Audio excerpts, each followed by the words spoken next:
Hello everyone, this is Shubham Gupta here. Welcome to our classes. Students, आज का day है 15 जैन और आज के करंट अफेयर मैं शुरू करना चाहता हूँ। एक बड़ी इंपॉर्टेंट न्यूज़ है। वो इंपॉर्टेंट न्यूज़ क्या है? Army day. ठीक है, 15 जैन को आर्मी डे मनाया जाता है। जो 15 जैन है, इस दिन क्या मनाया जाता है? Army day. तो आज सबसे पहली चीज़ आपको याद रखनी है, आज के दिन हम आर्मी डे मनाते हैं। ठीक है, अब दूसरा क्वेश्चन कि ये कौन सा आर्मी डे इंडिया मना रही है? तो 74th आर्मी डे इंडिया मना रही है इस साल 2022 में।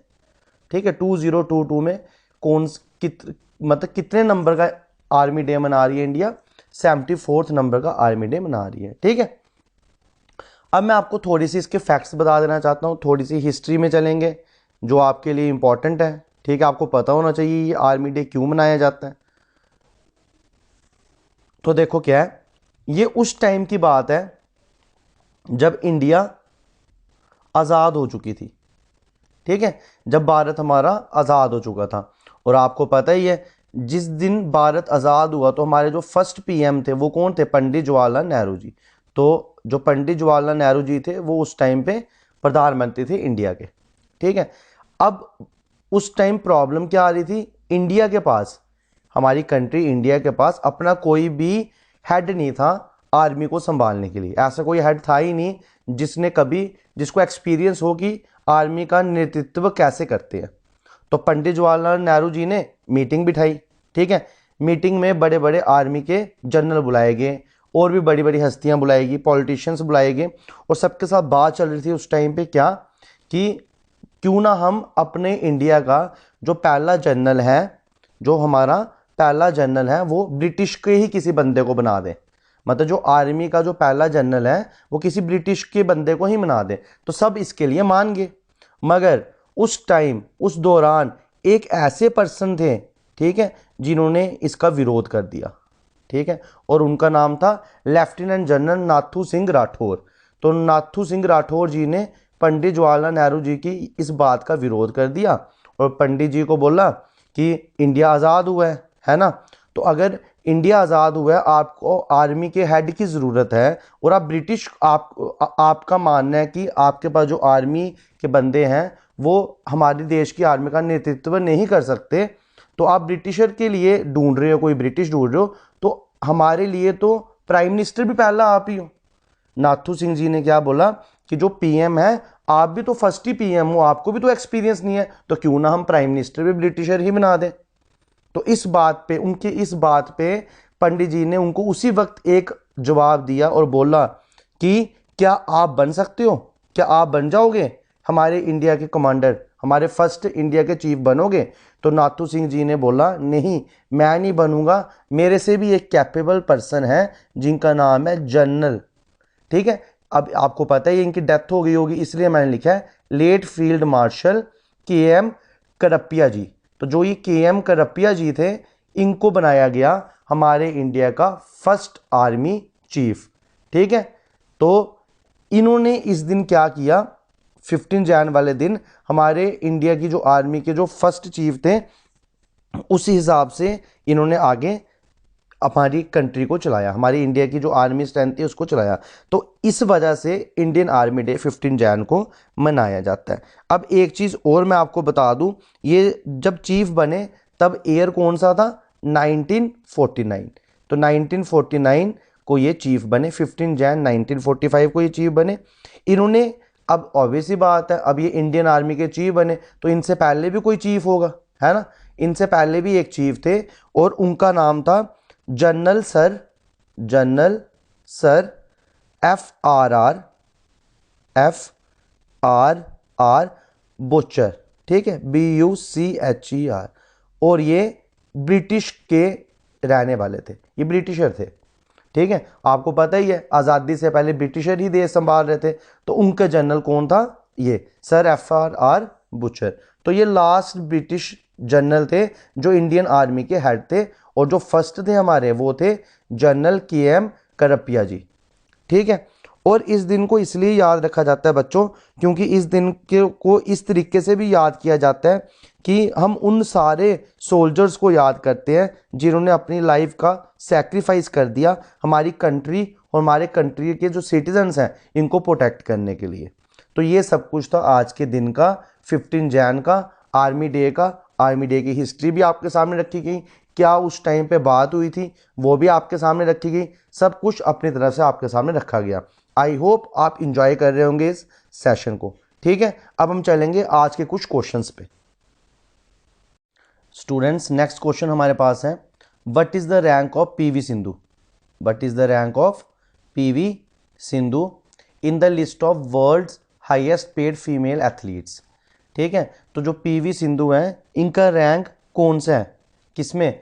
वर्ल्ड की हाईएस्ट पेड फीमेल एथलीट्स में इनका रैंक कौन सा है? तो इनका रैंक है 7th रैंक। इनका कौन सा रैंक आया है? 7th rank. ठीक है, ये इंडिया की इकलौती ऐसी वुमेन एथलीट है जो इस टॉप 10 में आई हुई हैं। ठीक है, टॉप 10 में ये इकलौती वुमेन इंडिया की एथलीट्स हैं जो टॉप 10 में आई हुई हैं।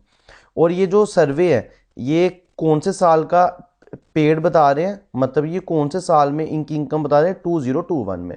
और पीवी सिंधु जी को क्या मिला हुआ है, कितना पेड किया गया है? $7.2 मिलियन। $7.2 मिलियन।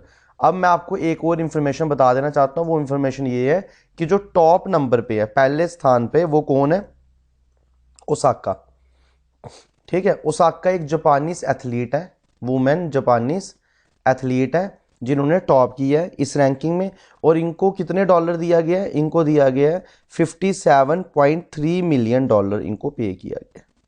ठीक है, अब आपके लिए एक होमवर्क, वो होमवर्क ये है, आपने मेरे को बताना है, सबसे सिंपल क्वेश्चन बता रहा हूं, आपने मेरे को बताना है कि जो ये पीवी सिंधु हैं ये कौन सा गेम्स खेलती हैं। ठीक है, ये कौन सा गेम्स खेलती है, तो ये आपने मेरे को नीचे कमेंट सेक्शन में बताना है। आई होप आपकी नॉलेज जरूर इंक्रीज होगी। चलते हैं नेक्स्ट क्वेश्चन पे। स्टूडेंट्स, नेक्स्ट क्वेश्चन हमारे पास है, who has become the first Indian to grab the number 1 in under 19 girls single badminton? ऐसी कौन सी फर्स्ट इंडियन बन गई हैं जिन्होंने नंबर 1 टाइटल लिया हुआ है, किसमें? अंडर 19 गर्ल्स सिंगल्स बैडमिंटन जो गेम है उसमें। ठीक है, तो इनका नाम है, या आप पिक्चर तो सामने देख रहे होंगे, तो इनका नाम है तस्नीम मीर। क्या नाम है? तस्नीम मीर। ठीक है, ये इनका नाम है, इन्होंने ये फर्स्ट रैंक हासिल किया हुआ है। तो अब मैं थोड़ी सी चीज़ें बता दूं आपको। इनकी उम्र सिर्फ 16 ईयर्स है, 16 साल की ये हैं। इनको कितने पॉइंट्स मिले हैं? 10,810 पॉइंट्स मिले हैं। और इन पॉइंटों के साथ ये नंबर 1 पोजीशन पे हैं। ठीक, जो इंडिया का हमारा कोची कोस्टल एरिया है उसमें किस कंट्री के नेवल शिप्स पहुंचे हैं? ठीक है, ये जो कोची एरिया है इसको कोस्टल भी बोलता है, आपको पता है, सी के साथ वाला एरिया। ठीक है, तो हमारे भारत के कोस्टल एरिया जो कोची में है उसमें कौन सी कंट्रीज के नेवी शिप्स पहुंचे हैं? तो इसका आंसर है रशिया कंट्री के नेवी शिप्स पहुंचे हैं। कितने नेवी शिप्स पहुंचे हैं? 3 शिप्स पहुंचे हैं। ठीक है, जो फर्स्ट वाला है, ठीक है, वो क्या है? मिसाइल क्रूजर है, उसका नाम है वरियाग। जो सेकंड है, ठीक है, उसका नाम वो क्या है? डिस्ट्रॉयर है और उसका नाम है त्रिभुज। और जो थर्ड है वो टैंकर है, उसका नाम है बोरिक बुटोमा। ठीक है, तो ये आपके लिए करंट अफेयर्स जानना इंपॉर्टेंट है, इनके नाम आप याद कर लीजिए, नॉलेज बढ़ाइए अपनी। ठीक है, और अगर आपको कोई भी प्रॉब्लम आ रही है मेरे चलाए हुए सेशन करंट अफेयर में तो प्लीज़ मेरे को कमेंट सेक्शन में बताइए। तो बच्चों, आज के लिए इतना ही, मिलेंगे कल के नेक्स्ट सेशन में, नेक्स्ट करंट अफेयर्स में, दुनिया को जानेंगे। और हम उम्मीद करते हैं कि हम जो आने वाले हमारे एग्ज़ाम्स हैं उनमें ये क्वेश्चंस अगर आए तो हम इनको पक्का क्रैक करेंगे। ठीक है, आपको पता ही है इस जैन के शायद 8 जैन से मैंने आपके करंट अफेयर स्टार्ट किए हैं। तो स्टूडेंट्स, मेरी कोशिश रहेगी आपका कोई भी करंट अफेयर मिस नहीं हो। जो प्रीवियस मंथ है, ठीक है, कम से कम 6 मंथ्स, उनके करंट अफेयर भी लाए जाएंगे। तो बीच में एक आधा सेशन लगा दूंगा मैं उनका भी, उनकी एक मैं आपको, थोड़ा लंबा सेशन होगा वो, 1 या 1.5 घंटे का। तो पूरे मंथ के मैं आपको MCQ वगैरह बता दूंगा ताकि आपके कोई भी क्वेश्चन मिस नहीं हो। तो प्लीज़, अगर आपको ये लेक्चर अच्छे से समझ आ रहे हैं तो प्लीज़ हमारे चैनल को सब्सक्राइब कीजिए। बेल आइकन पे क्लिक कीजिए ताकि आने वाले जो भी हमारी वीडियो है उसकी जो नोटिफिकेशन है वो आपसे स्किप नहीं हो। सब सेक्शन हमने शुरू कर दिए हैं। सेक्शन में जो मैथ है, मैथ सेक्शन है, मैथमेटिक्स, वो आपको इस लेवल का पढ़ाया जा रहा है जिस लेवल का आप एसएससी के एग्जाम से लेके कोई भी एग्जाम दे दो, कहीं भी अगर मैथ का वो टॉपिक है सब क्लियर हो जाएगा। ठीक है, और वो मैथ का सेक्शन मैं ही देख रहा हूं। साथ में हमारा इंग्लिश का सेशन भी शुरू हो गया है, कनाक्षी मैम ने शुरू किया है, वो कैब पोर्शन उन्होंने लिया हुआ है। जल्दी आपका ग्रामर भी 1-2 दिन के अंदर आपको लेक्चर मिल जाएंगे। ठीक है, साइंस पोर्शन में हमारी जो बायोलॉजी है तो वो दामिनी मैम देख रहे हैं। ठीक है, तो उन्होंने भी विटामिन, फैट और वाटर सॉल्युबल कंप्लीट कर दिए हैं। अब वो जल्द ही ब्लड के ऊपर लेक्चर रिकॉर्ड कर दिए हैं हमने, बस हम जल्दी ही आप तक पहुंचाएंगे। नेक्स्ट सेशन हमारा फिजिक्स का चल रहा है जो सुरेंद्र सर चला रहे हैं। ठीक है, और उन्होंने भी मोशन टॉपिक शुरू किया है। स्पीड क्या होती है, यूनिफॉर्म स्पीड क्या होती है, इंस्टेंटेनियस स्पीड क्या होता है, इसके बारे में सबको बताया गया है। ठीक है, तो आप जुड़िए हमारी टीम के साथ। आई होप हम सब मिलकर अच्छा करेंगे। Thank you students, have a nice day.